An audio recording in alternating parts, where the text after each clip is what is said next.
ఓం శ్రీ కృష్ణ జగద్గురు పరబ్రహ్మణే నమః. ఓం నమో శ్రీ వేదవ్యాసాయ నమః. ఓం మద్గురు శ్రీ పూర్ణానంద స్వామినే నమః. ఓం శుక్లాం భరధరం విష్ణుం శశివర్ణం చతుర్భుజం ప్రసన్నవదనం ధ్యాయేత్ సర్వవిఘ్నోపశాంతయే. ఓం వ్యాసాయ విష్ణురూపాయ వ్యాసరూపాయ విష్ణవే నమో వై బ్రహ్మనిధే వాసిష్ఠాయ నమో నమః. ఓం నారాయణం నమస్కృత్య నరం చైవ నరోత్తమం దేవీం సరస్వతీం వ్యాసం తతో జయముదీరయే. అయితే ఇక్కడ మనకి 3 రకాలైనటువంటి విషయాలను తెలియజేశారు కదా. ఏమిటది? అభ్యాస యోగము, చిత్తము పరమాత్మని విడిచి ఇతరత్రా పోకుండా ఉండడం, ఆత్మను గురించే మళ్ళీ మళ్ళీ కూడా చింతన చేయడం అనేటువంటిది. అంటే మొట్టమొదటి అభ్యాస యోగము అంటే గీత యందు భగవానుడు మోక్షాన్ని ప్రాప్తించుకోవడం కోసం కర్మ, భక్తి, ధ్యానము, జ్ఞానము మొదలైన వివిధ యోగాలను గురించి తెలిపి ఉన్నారు. అయితే అదే అభ్యాస యోగము. ఇది ప్రత్యేకంగా ఒక యోగం కాకపోయినప్పటికీ అన్ని యోగాలతో కూడా కలిసిపోయి ఉంటుంది. అభ్యాసానికి ఒక యోగం యొక్క అంతస్తుని ఇచ్చారు, అంటే ఒక స్థాయిని కల్పించారు. భగవానుడు కల్పించి దీనిని మిక్కుటంగా గౌరవం చేశారు. కాబట్టి ముముక్షువులకి ఇది ఎంత ముఖ్యమైనదో దీని వలన తెలుస్తుంది కదా. ఏ యోగమైనప్పటికీ కూడా అభ్యాసం లేకపోతే ఫలించదు అని చెప్పడమేగా. కాబట్టి అన్ని యోగాలకు అభ్యాసము అత్యవసరమే అయి ఉన్నది. ప్రతిదీ కూడా మనసును నిగ్రహించాలి అంటే అభ్యాసము, వైరాగ్యము ఎంతో అవసరము అని మనకి పరమాత్మ ముందరే తెలిపి ఉన్నారు. అందుకే పతంజలి మహర్షి కూడా అదే విషయాన్ని నొక్కి చెప్పారు. ఈ ప్రకారంగా ఆధ్యాత్మ రంగమునందు అభ్యాసము ఉన్నత స్థానాన్ని ఆక్రమించి ఉన్నది. లౌకిక క్షేత్రమందైతే దాని యొక్క అవసరం అందరూ ఎరిగింది. ఎందుకంటే దుష్టమైనటువంటి కోరికలు, దుష్ట సంకల్పాలు అభ్యాసము చేత ఎలా దృఢపడి ఉన్నాయో అలాగే మంచి ఆలోచనలు, మంచి కల్పనలు, మంచి కోరికలు దైవ విచారణ అభ్యాసము చేత స్థిరత్వాన్ని పొందగలుగుతాయి. మురికిపోవడానికి సబ్బు, సీకాయ, సున్నిపిండి మొదలైన అనేక వస్తువులు ఎన్ని ఉన్నప్పటికీ నీటితో చేరినప్పుడే అవి మురికిని పోగొట్టేటువంటి సమర్థాలు అవుతాయి.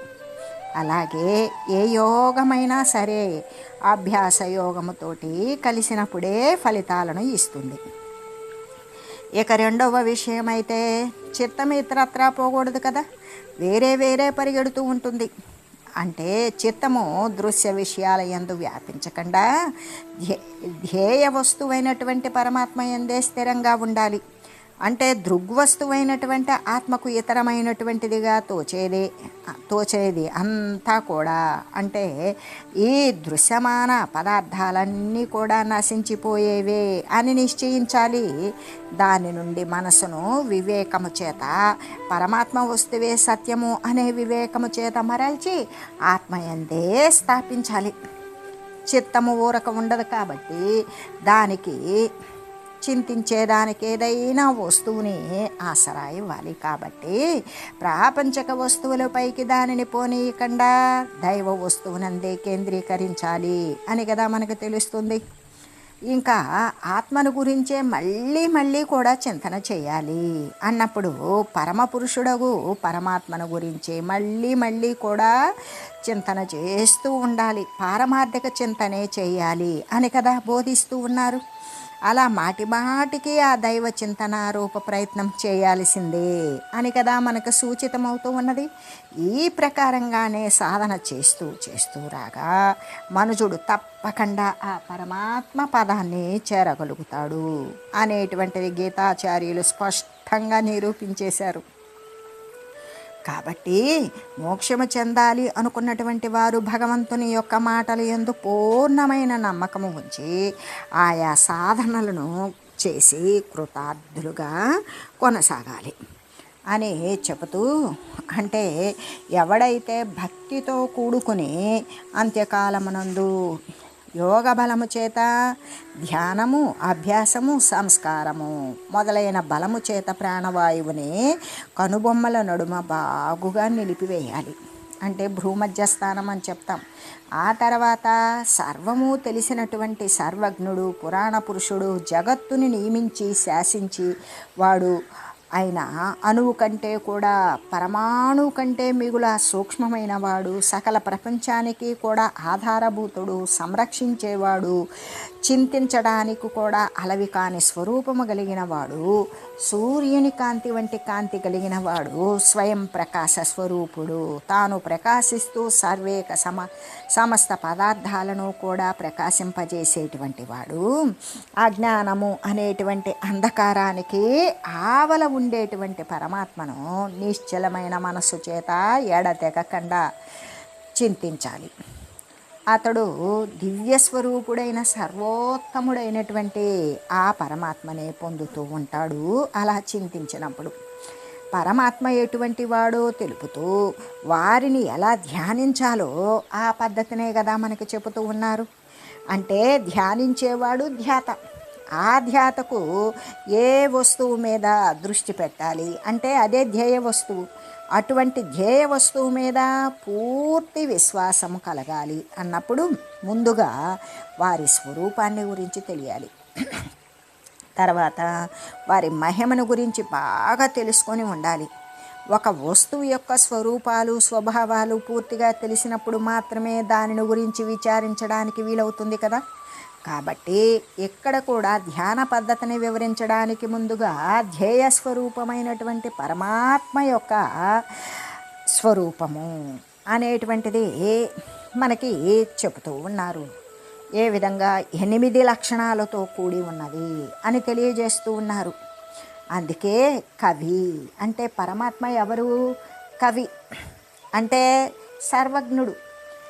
రవిగాంచనిది కవిగాంచును అన్నప్పుడు సూర్యుడు చూడనిది కూడా కవి తన యొక్క కవిత్వంతో, కల్పనతోటి చూడగలుగుతాడు అన్నట్లుగానే కవి అంటే పరమాత్మ కవి అంటే సర్వము తెలిసిన సర్వజ్ఞుడు.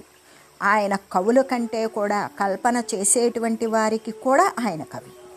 ఆ పరమ కవిని తెలియటమే కదా ముఖ్యమైనటువంటి కవిత్వము అని చెబుతూ, రెండోది కవిం పురాణం అనుశాసితారం అని కదా చెప్పింది.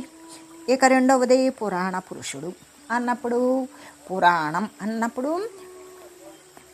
పుర అపి నవం, పురాణం అంటే పాతదానినే క్రొత్తగా చెప్పడం, అయితే కొత్తగా చూపించడం. అంటే పురాణ పురుషుడు అంటే అతడు ఎవరు? సనాతనుడు, సృష్టికి పూర్వంలో వాడు, అంటే ఆది అంతము లేనటువంటి అనాది స్వరూపుడు. ప్రపంచంలో ఉన్నటువంటి సమస్త దృశ్య పదార్థాలకు కూడా దానికి మూలం ఉన్నది. ఎప్పుడు ఉత్పన్నమైంది, ఎప్పుడు పోయింది అనేటువంటి ఆది అనేటువంటిది దానికి దృశ్య పదార్థాలకు ఒక మూలం ఉన్నది. అది పరమాత్మకు ప్రారంభం ఇది అని చెప్పగలమా? ప్రారంభమే లేనటువంటి దానికి ముగింపు కూడా ఉండదు కదా. అలాగే ప్రారంభం ఉన్నదానికి అంతము కూడా ఉంటుంది. కాబట్టి దృశ్య వస్తువులు అనేటువంటివి అశాశ్వతాలు, అస్వరాలు. పరమాత్మ మాత్రమే ఆది అంతము, ప్రారంభము ముగింపు లేనటువంటి శాశ్వతుడు పరమాత్మ స్వరూపుడు. ఇంకా మూడవది శాసకుడు అంటే సర్వ జీవులను కూడా, సర్వలోకాలను కూడా శాసించేవాడు, నియామకుడు, వారిని నిగ్రహించేవాడు, నియమించేవాడు. ఆయన ప్రభువు. చిన్న చిన్న రాజ్యాధినేతలనే జనులు కొల్చేటప్పుడు బ్రహ్మాండాన్ని నియామకం చేసేటువంటి పరమేశ్వరుణ్ణి ఎంత భక్తితో కొలవాలి. అందుకే ఇక ఆయన శాసకుడు. నాలుగవది సూక్ష్మరూపి. సూక్ష్మము అంటే కంటికి కనబడనిది, దృగ్గోచరము కాని, అణువు కంటే కూడా సూక్ష్మమైన వాడు. అందుకే మనకేమని చెప్పారు? అణోరణీయాన్ మహతో మహీయాన్. అణువు కంటే కూడా సూక్ష్మమైనటువంటి వాడు, కంటికి గోచరించినటువంటి సూక్ష్మత్వం ఉన్నటువంటి వాడు. మహత్తు వస్తువుల కంటే కూడా అంటే అన్నింటికంటే గొప్ప గొప్పది, విస్తారమైనది అన్నప్పుడు ఏది గొప్పదని చెప్తామో ఆ గొప్పదానికంటే కూడా ఇంకో గొప్పవాడు. ఈ విధంగా భగవంతుని గురించి ఉపనిషత్తులన్నీ కూడా ఈ విధంగానే తెలియజేస్తూ ఉన్నవి. కాబట్టి ప్రతి అణువునందు సూక్ష్మముగా వ్యాపించి ఉన్న ఆ పరమాత్మ యొక్క సన్నిధానాన్ని, సమీపత్వాన్ని సర్వత్రా కూడా అనుభవిస్తూ భక్తి ప్రపత్తులను కలిగి ఉండవలసింది. ఇక 5వది సర్వ ఆధారుడు, సర్వానికి కూడా ఆధారుడు. మనం 8 లక్షణాలను చెప్పుకున్నాం. 1 కవి, 2 పురాణ పురుషుడు, 3 శాసకుడు, 4 సూక్ష్మరూపి, 5 సర్వాధారుడు, 6 అచింత్య రూపుడు, 7 ఆదిత్యవర్ణుడు, 8 తమస్సునకు పరమైన వాడు అని కదా చెప్పింది. ఇప్పుడు మనం 4 గురించి తెలియజేసుకున్నాం. 5వది సర్వానికి కూడా ఆధారమైన వాడు, సర్వాధారుడు. సమస్త ప్రపంచాన్ని కూడా, ఇప్పుడు ప్రపంచము అంటే సర్వేక సమస్తము కూడా ప్రపంచ సమ్మిళితముతో ఏర్పడినటువంటి పంచభూతాల యొక్క సమ్మిశ్రితమైనటువంటి దానితో హెచ్చుతగ్గులతో ఏర్పడినటువంటి ఈ యొక్క దృశ్యము లోకము అయినప్పుడు ప్రపంచము అంటే ఆకాశము, వాయువు, అగ్ని, జలము, పృథ్వీ. ఈ 5 యొక్క కలయికే అంటే ఈ 5 యొక్క కలయిక కలిపితేనే ప్రపంచము.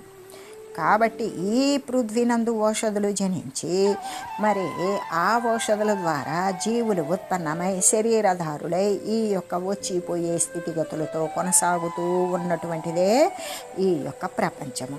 ఈ పాంచభౌతికమైనటువంటి పంచభూతాల చేత ఏర్పడినటువంటి దేహమే కదా సర్వ ప్రపంచము అనేటువంటిది.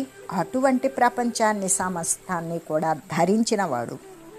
అంతేకాదు ఆ సమస్త ప్రపంచాన్ని కూడా, ప్రపంచము అంటేనే వచ్చిపోయేటువంటి జీవస్థితి, జీవ సముదాయాలు అంటే కదిలే వాటివి, కదలన వాటివి.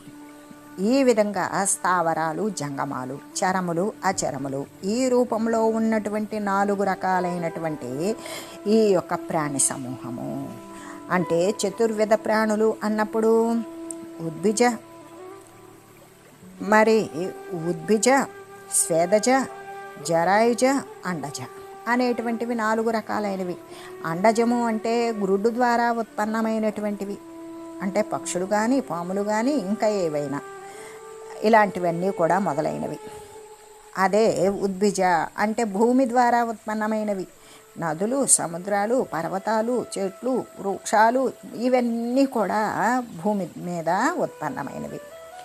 పోతే స్వేదజాలు చెమట ద్వారా నల్లులు, సన్న కీటకాలు, పేలు మొదలైనవి చిన్ని క్రిమి కీటకాదులన్నీ కూడా చెమట వల్ల పుట్టేటువంటివి, కంటికి కనబడినటువంటివి. ఇక జరాయుజ జంతువులు కానీ, మనుజులు కానీ సర్వేక సమస్తము కూడా ఇక మావి ద్వారా పుట్టేటువంటివి. ఈ 4 రకాలుగా ఉత్పన్నమైనవి తప్ప మరొకటి లేదు. కాబట్టి ఈ సమస్త ప్రపంచంలో ఉత్పన్నమైనటువంటి ఈ జీవరాశుల యొక్క రాకపోకలతో కూడినటువంటిది పంచభూతాలు ఎక్కువ తక్కువ స్థితిగతులతో నిర్మించబడినటువంటి దృశ్యాలు, దేహాలు ఇవన్నీ కూడా కలిపితేనే కదా ప్రపంచము. ఈ ప్రపంచాన్ని ధరించేవాడు, సంరక్షించేవాడు, పోషించేవాడు, ఈ సర్వేక సమస్తానికి ఆధారభూతుడు కూడా ఆ సర్వాధారుడే. దృశ్య పదార్థాలు అనేటువంటివి జడస్వరూపాలు, జడభూతాలు అంటే కదలనటువంటివి. చైతన్యం యొక్క ఆధారం లేకపోతే, లోపల చైతన్యము అనేటువంటి చేతన శక్తిని ఇవ్వకపోతే, ఇక అటువంటి ఆధారం లేకపోతే అవి నిలువజాలవు కదా. అందుకే ఆ చైతన్యం యొక్క ఆధారమే పరమాత్మ అని చెబుతూ ఇక 6వది అచింత్య రూపుడు. ఇంద్రియాలకు, మనాలకు అంటే అతీతుడు. ఈ ఇంద్రియాలు అంటే పంచభూతాలకు, మరి పంచ జ్ఞానేంద్రియాలకు, పంచ తన్మాత్రలకు, కర్మేంద్రియాలకు, పంచ ప్రాణాలకు, వీటన్నింటికీ కూడా మనంబులకు, మానసేంద్రియాలకు, మనోబుద్ధి చిత్తాహంకారాదులకు కూడా అతీతుడు. కాబట్టి మనస్సు చేత చింతించడానికి అలవి కానివాడు, ఇలా ఉంటాడు అని తెలియనివాడు, అయినప్పటికీ కూడా శుద్ధమైనటువంటి మనస్సు చేత నిరంతరము కూడా పరమాత్మ తత్వాన్ని సత్య వస్తువుని ధ్యానము చేసేటువంటి దాని చేత సముద్రమునందు నదిలాగానే సముద్రంలో నది కలిసి సముద్రమే అయినట్లుగానే ఆ యొక్క పరమాత్మ యందు లయమైపోయి ఎల్లవేళలా నిరంతరము ధ్యానించి పరమాత్మ యందు లయమై పరమాత్మ రూపమే అయి వెలయగలుగుతాడు. నది సముద్రాన్ని చేరి సముద్ర రూపం అవుతుంది, కానీ నది నదిలా ఉంటుందా? ఉండదు. అలాగే ఈ మలిన చిత్తానికి కూడా పరమాత్మ ఎన్నటికీ విషయుడు కానే కాడు అని చెబుతూ శుద్ధ చిత్తము చేత అతనిని తెలుసుకోవాలి. అలా తెలుసుకోవచ్చు, అలా అనుభూతం చేసుకోవచ్చు. అయితే ఒకానొక దృశ్య వస్తువుని తెలుసుకున్నట్లు కాకుండా తత్స్వరూపమున లయమైపోవాలి. ఏ విధంగా? ఎదురుగా ఉన్నటువంటి దృశ్య వస్తువుని చెట్టునో పుట్టనో గొడ్డునో గోదనో చూసినట్లుగా మనం వాటిని పరమాత్మతత్వాన్ని చూడలేము. కేవలము ఏ విధంగా ఆ స్వరూపమున లయమైపోవాలి, ఆ పరమాత్మ ఆకారమై వర్తించాలి. అలా వర్తించడం ద్వారా ఆ పరమాత్మ తత్వాన్ని పొందినటువంటి తన యొక్క సాక్షాత్కార స్వరూపాన్ని అనుభూతిని పొందవచ్చు. అలా కాలేదనుకో ఇక అది ఏ విధంగా అంటే బుద్ధిగ్రాహ్యము అని చెప్పి ఉంటాం. ఇక 7వది ఏంటది? ఆదిత్యవర్ణుడు అంటే ఆదిత్యుడు అన్నప్పుడే ప్రకాశించేవాడు, ప్రకాశింపజేసేటువంటి వాడు. సర్వేక సమస్త లోకాలను కూడా ప్రకాశింపజేసేటువంటిది ఆదిత్యుని లక్షణం. అందుకే ఆదిత్యవర్ణుడు తను ప్రకాశిస్తూ పరమాత్మ స్వరూపం సర్వేక సమస్తము కూడా ప్రకాశింపచేయగలిగిన ప్రకాశ స్వరూపుడు అనే కదా అర్థం. అంటే లోకాలను ప్రకాశింపజేసేటువంటి సూర్యునికి ప్రకాశించే గుణం కూడా ఆ జ్ఞాన సూర్యుడైనటువంటి ఆ పరమాత్మ స్వరూపం ద్వారానే ఈ సూర్యునికి లోకాన్ని ప్రకాశింపజేసేటువంటి ప్రకాశతత్వాన్ని సూర్యునికి అందిస్తూ ఉన్నటువంటి పరమాత్మ అని చెబుతూ ఇంకా కూడా 8వది తమస్సునకు అంటే చీకటికి అజ్ఞానానికి ఇతరమైన వాడు పరమాత్మ అయినటువంటి వాడు మాయకు కానీ అజ్ఞానము అనే చీకటికి కానీ వేరుగా ఉంటాడు, విలక్షణుడై ఉంటాడు, వాటికి అతీతుడై ఉండేటువంటి వాడే కదా పరమాత్మ. ఈ ప్రకారమైనటువంటి కవి, పురాణ పురుషుడు, శాసకుడు, సూక్ష్మరూపి, సర్వాధారుడు, అచింత్యరూపుడు, ఆదిత్యవర్ణుడు, తమస్సుకు అజ్ఞానానికి విలక్షణమైనటువంటి వాడు, తమస్సుకును పరమైన వాడు అనే ఈ 8 లక్షణాలు కూడా కలిగినటువంటి వాడు సర్వానికి అతీతుడై వెలిగేటువంటి వాడే పరమాత్మ. ఈ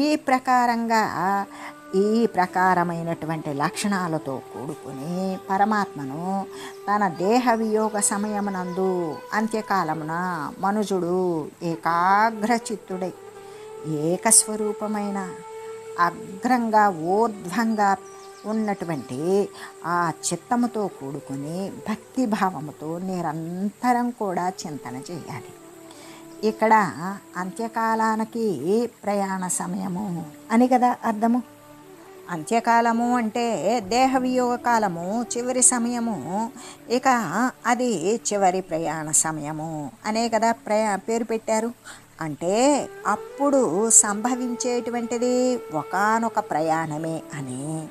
అయితే అది దీర్ఘమైన పెద్ద ప్రయాణము అని భావించి ప్రయాణానికి ముందుగా ఏ ప్రకారమైతే వస్తువులు అన్నింటినీ కూడా సర్దుకొని దారి భత్యాన్ని కూడా జాగ్రత్తగా గ్రహించి బయటకు వెళతామో అలాగే పరలోక ప్రయాణానికి కావలసినటువంటి పుణ్య సంపదను ముందుగానే సేకరించుకొని ఉంచుకోవాలి అనే కదా అర్థం.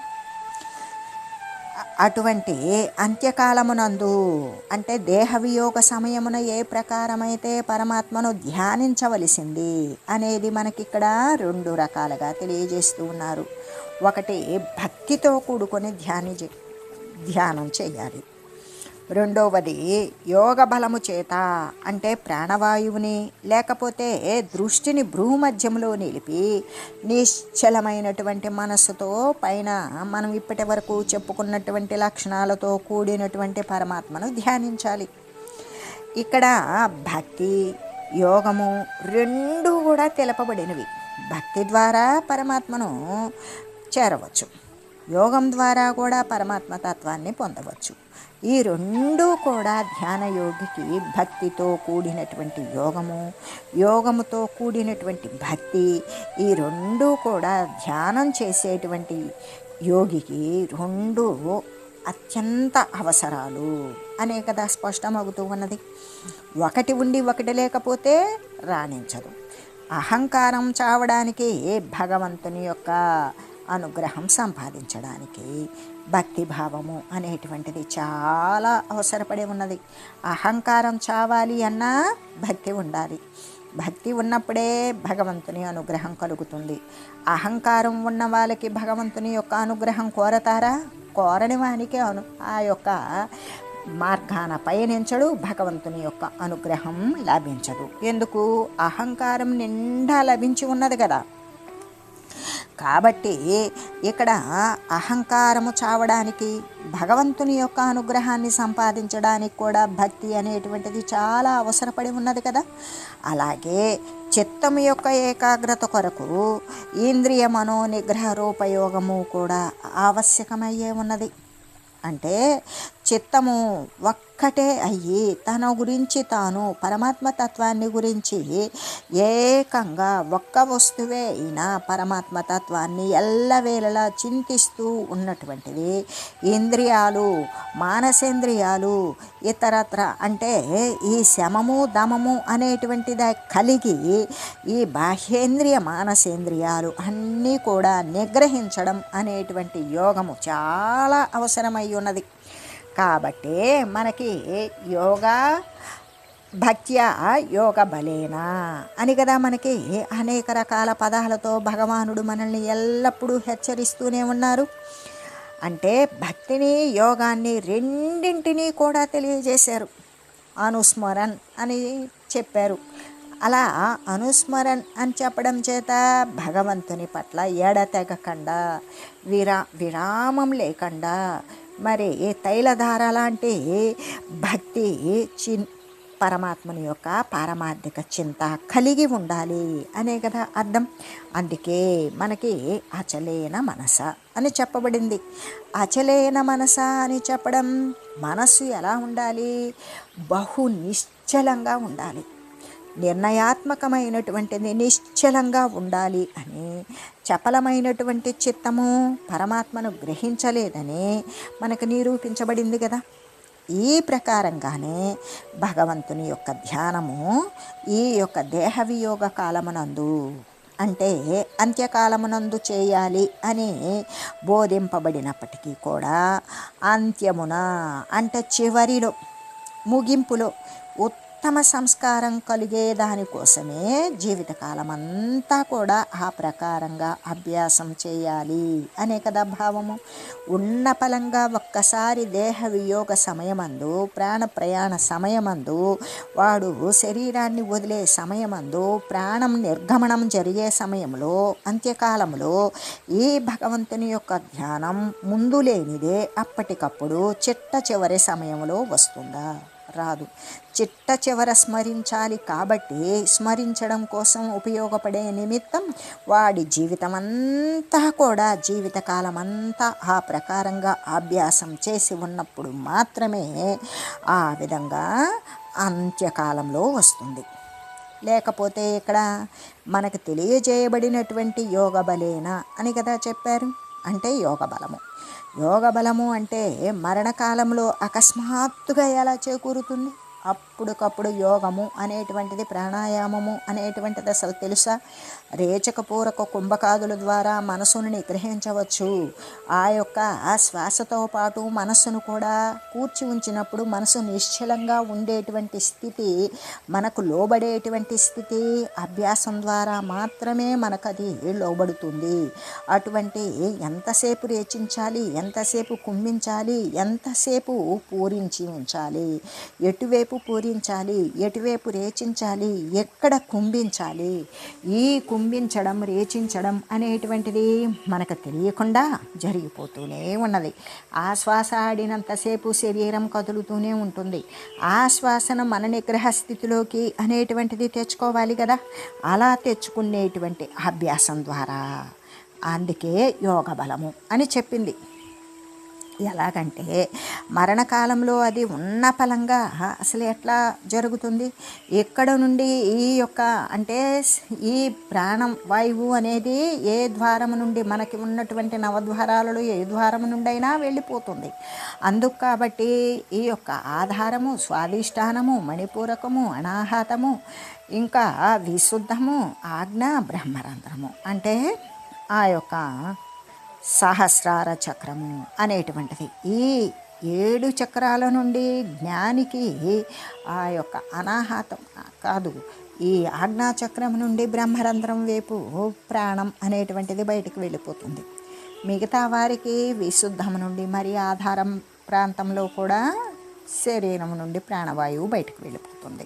కాబట్టి ఇక్కడ మనకి ఆ చేయవలసినటువంటి యోగము అనేది మనకి సరిగా లేనప్పుడు మనం ప్రాణాన్ని ఎక్కడ నిలిపి ఉంచవచ్చు? అభ్యాసంతో కూడి ఉన్నప్పుడు యోగము అభ్యాసము చేసినటువంటి వారు ప్రాణవాయువుని ఎక్కడ నిగ్రహించి నిలబెడతారు అంటే బ్రహ్మరంధ్రంలో నిలబెడతారు. ఆ విధంగా కవాటం, బ్రహ్మరంధ్ర కవాటాన్ని ఛేదించుకొని ప్రాణవాయువు పరమాత్మ సర్వవ్యాపకంగా ఉన్నటువంటి పరమాత్మ పరిమిత వస్తువు నుండి అపరిమితమైనటువంటి అఖండమైన పరమాత్మ వస్తువునందు చేరి ఉంటుంది. ఆ విధంగా తన యొక్క జీవిని తాను ఆ విధంగా నిశ్చయించుకొని నిర్ణయాత్మకమైన శక్తితో పరమాత్మ యందు లీనం కాగలుగుతాడు. కాబట్టి జీవితమందలి సర్వకాలముల యందు, జరిగిపోయిన కాలమందు, జరగబోయే కాలమందు, జరుగుతూ ఉన్నటువంటి కాలముల యందు కానీ, జాగ్రత్త అవస్థలోనూ, స్వప్నము అనుభవించేటప్పుడు, సుషుప్తిని పొందేటప్పుడు, సర్వ అవస్థల యందు కూడా ఆ పరాత్పరుని నిశ్చలమైనటువంటి మనస్సు చేత, భక్తితో కూడిన భావము చేత ఎడతెగకుండా ఏ క్రియలు అనుసరిస్తూ ఉన్నా, ఏ పని చేస్తూ ఉన్నా, తింటున్నా, నిద్రపోతున్నా, తిరుగుతున్నా, మరి ఇతరమైనటువంటి నిత్యకృత్యాలు అనుసరిస్తూ ఉన్నప్పటికీ కూడా వాడు ఏ విధంగా ఎడతెగకుండా కొనసాగిస్తూ ఉంటే అంత్యకాలమునందు కూడా ఆ ప్రకారంగానే ఉంటాడు. అది వచ్చేస్తుంది. ఎందుకు? అలవాటు పడిపోయి ఉన్నది కాబట్టి. అలా చేసినట్లయితే దానికి ఫలితం ఏమిటి అంటే సాక్షాత్తు మోక్షస్వరూపమే, పరమాత్మ యందు లీనమవ్వడమే, భగవంతుని యొక్క భగవదైక్యమే. అందుకే పురుషముపైతి దివ్యం. ఏ విధంగా? భగవంతునందు ఏకత్వాన్ని పొందడం అంటే ఆహా, ఎంత అపూర్వమైనటువంటి, గతంలో ఎవ్వరూ పొందలేనటువంటి ఫలితాన్ని మనం పొందినట్లే కదా. కాబట్టి చిన్న చిన్న ఈ ప్రాథమికమైనటువంటి ప్రాపంచిక ఫలాల కోసం, ఈ ప్రపంచ సంబంధమైన వచ్చిపోయే స్థితుల్లో అస్వరమైన వస్తుతతి కోసం, ఆ యొక్క సుఖాల వెంపర్లాట కోసం, ఈ శరీరాల యొక్క అనుభవం కోసం రాత్రింబగళ్ళు శ్రమించేటువంటి వారు ఈ భగవానుని యొక్క ఈ మాటలను విన్నారనుకో, ఇక వాళ్ళు సహజమైన, స్వాభావికమైన, ఏ అదనము లేనటువంటి, అతిశయము లేనటువంటి, నిరతిశయానంద రూపమైనటువంటి సర్వోత్తమ పరమాత్మ పదం కోసమే ప్రయత్నించడం అనేటువంటిది శ్రేయస్కరమే కదా. అంతకంటే గొప్పది, ఉన్నతమైనది ఉన్నదా? లేదుగా. అంటే పరమాత్మ ఎటువంటి వాడు?